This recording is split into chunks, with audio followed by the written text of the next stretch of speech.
How's it going, everyone? I'm Andrew with SpeedTech lights, and today we'll be going over our quad carbine work lights.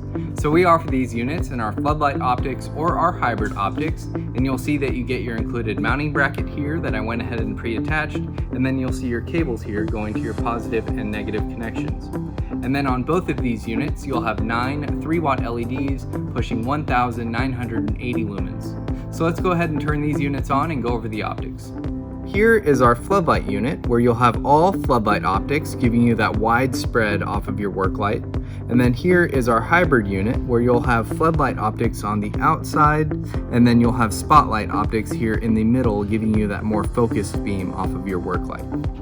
When it comes to wiring your carbine, we offer our optional on-off switch here, which is a standard on-off toggle switch, or we offer our wireless relay here. And with our wireless relay, you'll also get your on-off switch, and then you'll get your wireless remote. Now with your wireless remote, you have your on-off buttons here, and then you do have a couple flash patterns you can activate off of your wireless remote switch here. So that covers our quad carbine work lights. If you have any questions, give us a call or shoot us an email. We'll talk to you soon. Thanks.